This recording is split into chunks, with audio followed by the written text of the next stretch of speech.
The calculation error that made a plane vanish. Right, picture this, you're on a plane. Boeing 777. Top of the line. The kind of aircraft that crosses oceans like it's taking a Sunday drive. 239 people on board, everything working perfectly. And then, poof, gone. Literally gone. I'm not talking about a crash. I'm talking about an entire airplane that simply disappears off the map. And we're talking about 2014, not 1950. We have satellites, radar, GPS, billions of dollars worth of technology, but none of that mattered. Because Malaysia Airlines Flight 370 accomplished something that should be impossible in the 21st century, it became a ghost. And the worst part, 10 years later, we still don't know exactly where it is. But I know where the mistake started.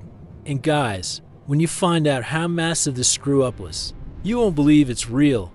Ready to find out how a $260 million airplane turned into smoke? Let's go.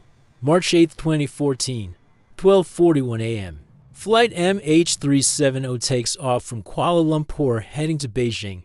6-hour flight, super common route. Nothing special. 1:07 a.m. The plane sends its last automatic ACARS transmission. For those who don't know, ACARS is basically the airplane's WhatsApp.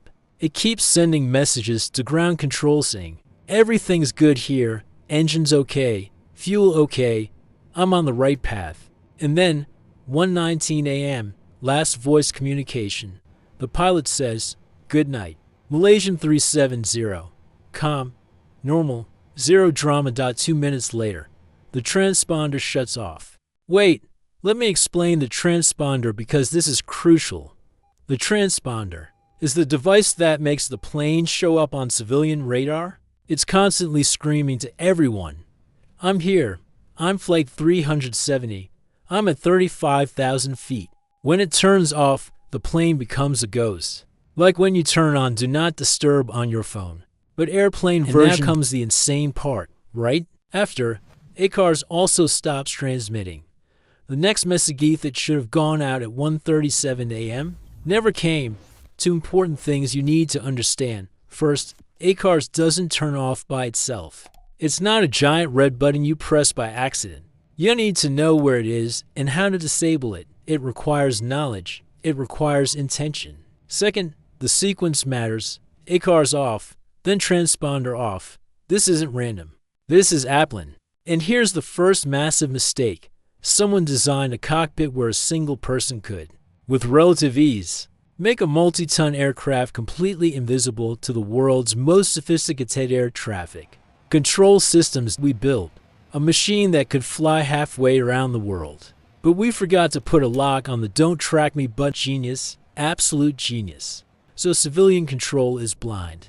But there's still hope, right? The military radar doesn't need the transponder. It uses primary radar, bouncing signals off the plane's metal body, like echolocation, but for giant metal birds. And guess what? The Malaysian military DID. CMH370. At 1:21 a.m., the plane makes a sharp, deliberate turn to the west. It crosses BACK over the Malaysian peninsula, flies directly over the country, passing near Penang Island, then heads out over the Strait of Malacca. The military radar tracked it for over an hour, until the 22 a.m., when it finally flew out of range. So let me get this straight. The military sees an unidentified massive object, the Boeing 777, flying in the wrong direction, ignoring all protocols, heading out into the vast ocean. And what did they do? Absolutely nothing. They watched it, they tracked it, and then they went back to their coffee. This is the second massive mistake, the complete failure of the chain of command. The Malaysian military later admitted they saw the plane, but assumed it was friendly and no threat was present. They didn't scramble jets. They didn't alert civilian authorities. They didn't even bother to write down the exact coordinates until days later, when the world realized that plane was missing. This wasn't a technological failure. This was a bureaucratic, human failure of epic proportions.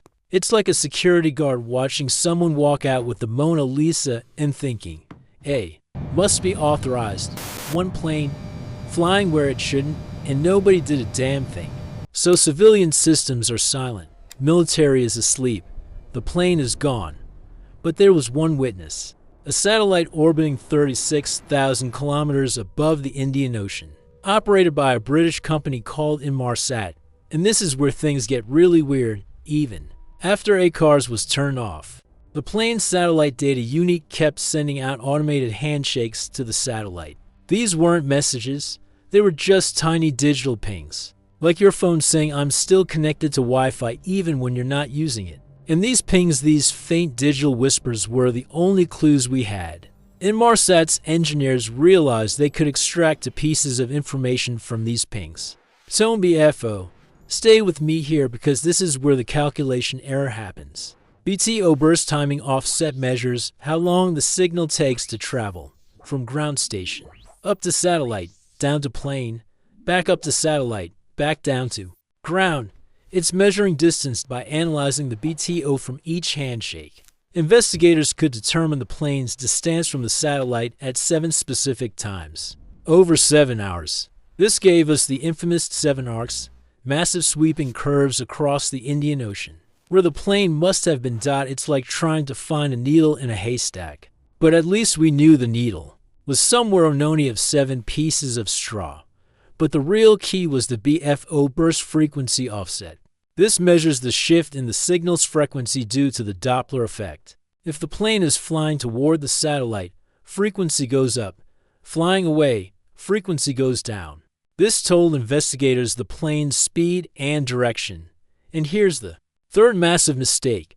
The only reliable evidence we have about the fate of American airliner comes from a system that was never designed for tracking. It was designed for basic communication. It's like solving a murder with a faint echo heard on a landline phone. This is what we're working with when they combine the BTO and BFO data. It painted a chilling picture. After flying out of military radar range, the plane continued south. It flew for 7 more hours until it ran out of fuel somewhere over the remote southern Indian Ocean. 7 more hours. This trajectory strongly suggests a ghost flight scenario. The plane was likely on autopilot, or being flown by someone who was either incapacitated or had a very specific, dark destination in mind. The deliberate shutdown of communication systems points away from a simple accident and toward a deliberate act. And this is where the theories explode. Was it pilot suicide? Captain Zahari Ahmad Shah was experienced, but investigators found a flight simulator program on his home computer with a route eerily similar to MH370's final path.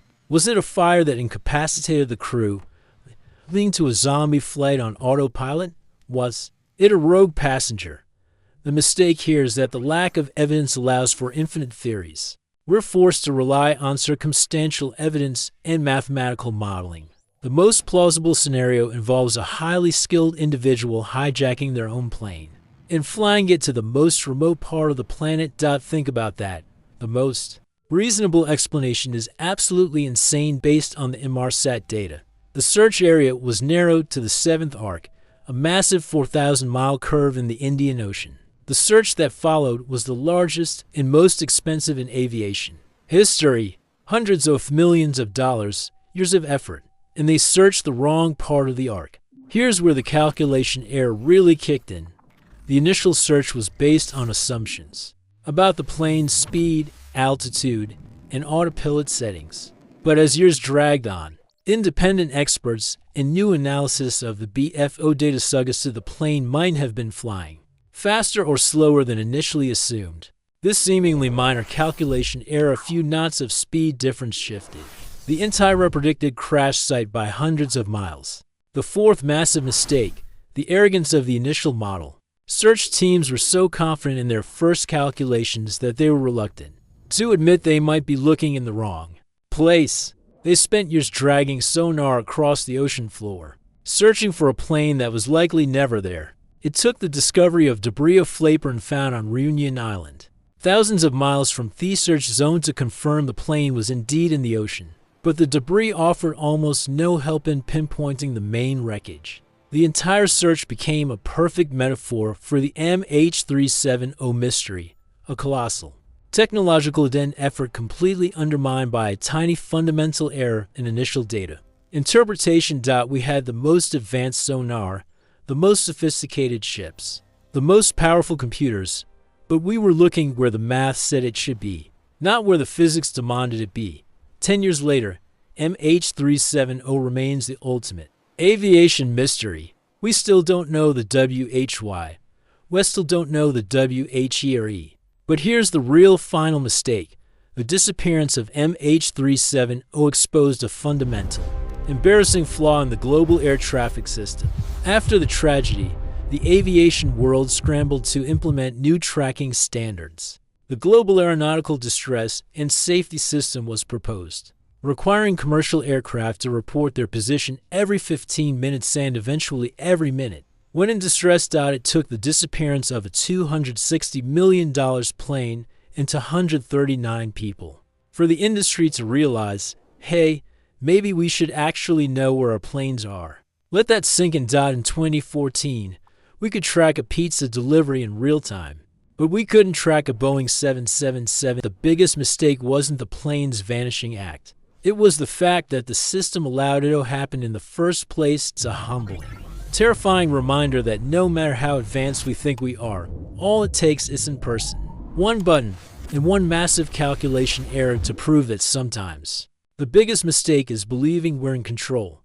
MH370 is the ghost of modern aviation, a silent testament to the fact that sometimes the most terrifying mysteries are the ones that are entirely man-made. We built systems that could fail.